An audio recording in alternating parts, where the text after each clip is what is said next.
Kremlin officials are already discussing who will replace Putin because there's an understanding he will not run the country in the foreseeable future. Russian-Latvian outlet Meduza said Kremlin sources shared details of discontent. There are almost no Russian elites who are satisfied with Putin. Sources said the discontent with the president is shared by pro-war and pro-peace elites alike.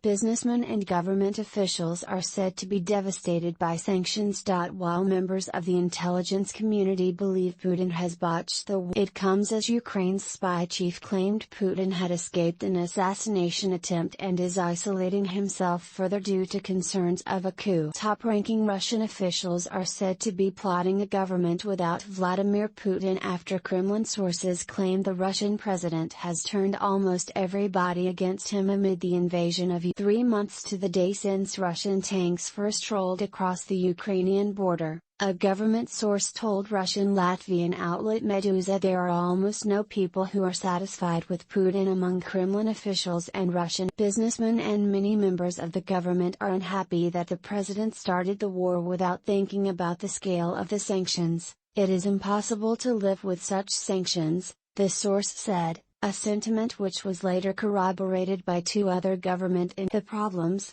in Russia due to the war, are already visible, and by midsummer they will come from different directions: transport, medicine, even agriculture. No one simply thought of such a scale, Meduza's interlocutor close to the government explained. The revelation comes as Kyiv's spy chief claimed yesterday that Putin had escaped an assassination attempt around 1 month into the war, and declared the Russian leader's isolation is a preventative measure born from a deep mistrust of his subordinates. Russia's 3-month-long invasion, the biggest attack on a European state since 1945, has seen over 6.5 million people flee abroad, turned entire cities into rubble, and prompted the unprecedented imposition of Western sanctions on Russia. A veteran Russian diplomat to the UN office in Geneva resigned yesterday over what he described as Putin's intolerable invasion of Ukraine, and lent further credence to Meduza's claims in saying many Russian diplomats do not support the war. Boris Bondarev,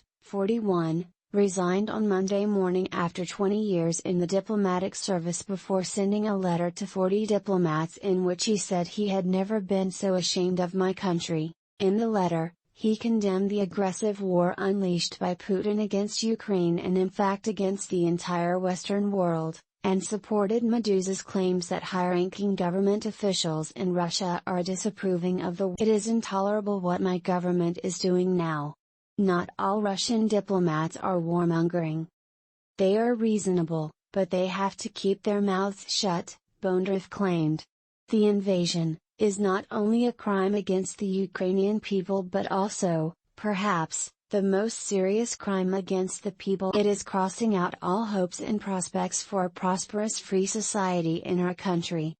Kremlin spokesman Dmitry Peskov shrugged off Bondarev's departure, however, declaring the diplomat is against us and that the actions of the Russian leadership are supported by almost the entire population. Even Russian elites who are in favor of the special military operation in Ukraine share the discontent of their peace-seeking compatriots.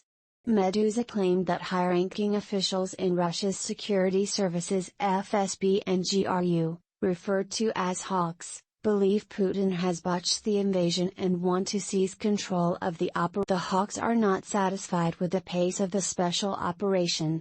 They think they can act more decisively, a source said. Putin reportedly removed the FSB, Russia's domestic security agency, as the lead organization responsible for intelligence gathering in Ukraine after early setbacks, and replaced it with military intelligence agency. But the Russian president has seized control of the military operation, personally handing orders out to generals and struggling to delegate responsibilities. Meanwhile, the head of the main intelligence directorate of Ukraine's Ministry of Defense declared yesterday Putin is cutting himself off from close contact with his subordinates to avoid any assassination attempts. Looking at some of his manic syndromes, he is afraid to seriously prepare a successor, realizing that in preparation, this successor may want to take the chair a little earlier than Putin himself wants, Major General Kirill Budanov told Ukraine. Therefore, he keeps everyone at a certain distance. And he believes that he will rule forever. But it will not be so, he said. Look at the history of any dictator of the 20th and 21st centuries. They all ended the same. In most cases, they died against their will. Budanov went on to claim the Russian leader had escaped an assassination attempt which took place roughly a month into the war. There was even an assassination attempt on him, as they say, by representatives of the Caucasus not so long ago. This is non-public information. Absolutely unsuccessful attempt, but it really took place. It was about 2 months ago.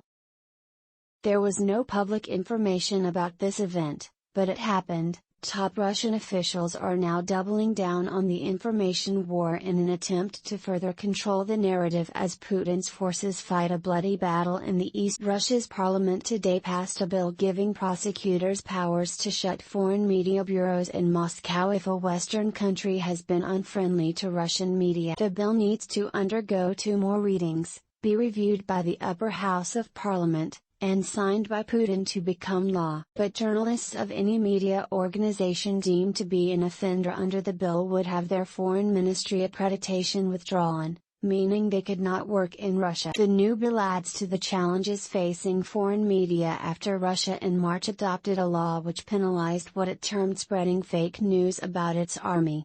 In the current geopolitical situation, the mass media has become an instrument of influence on the informational state of society, an explanatory notes. The bill was introduced by influential lawmakers, including Andrei Lugovoy, who was charged in absentia by British prosecutors for the 2006 poisoning murder of Alexander Litvinenko. Lugovoy, a former KGB bodyguard, has repeatedly denied the charges. Putin's policy of constant isolation comes even as his health continues to deteriorate, according to a Russian Telegram channel which claims to have sources inside. The Russian leader underwent successful cancer surgery last week and is recovering following advice from medics that treatment was essential, according to Telegram channel General SVR.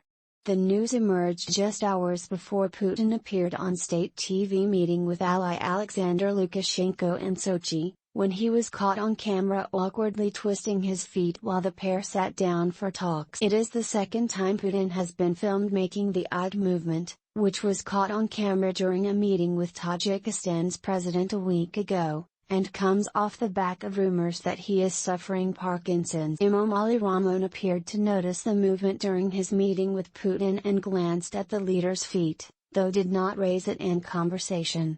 Critics have suggested the twisting motion could be an attempt to cover up the kind of involuntary twitches caused by Parkinson's, after Putin was seen shaking his arm and led before another meeting with Lukashenko on February. Since then, he has been seen to grip the arms of chairs and corners of tables in what some believe to be an effort to disguise any shaking. Whispers about Putin's health began at least 2 years ago when he was said to be suffering both Parkinson's and cancer, but have received renewed attention in the wake of his invasion of Ukraine. The Kremlin has not commented on the latest allegations of Putin's ill health, but regularly denies he is suffering any kind of difficulties. General SVR wrote today, on the night of Monday, May 16 to Tuesday, May 17, Russian President Vladimir Putin underwent a surgical operation. The fact that Putin should be operated on as soon as possible was insisted upon by his attending physicians. According to the doctors involved in the treatment of the president, the operation was successful. We have already talked about the fact that Putin was personally absent from the information space from May 17 to May 19 and was not available even to his inner circle, with the exception of Nikolai Patrushev, Secretary of the Security Council of the Russian Federation. From May 17 to May 19, canned, pre-recorded meetings and messages were posted in the information space, and Putin personally held 2 telephone conversations during this time. It comes as a former MI6 chief predicted Putin will be gone by 2023 due to health problems and will not re-emerge as the leader of Russia. With persistent rumors of serious ill health for the Russian strongman, one method of moving things on without need for a violent coup would be to place him in a long-term hospital for the incurably unwell, suggested Richard. The various Russian systems of governance over the centuries have always been autocratic and have never been designed with transitions of power in mind. But now, with Russia facing military humiliation and economic catastrophe, thoughts are turning inwardly in the Kremlin as to how to replace the man in power. These are the thoughts of Derlov, who was speaking on the One Decision podcast which he co-hosts.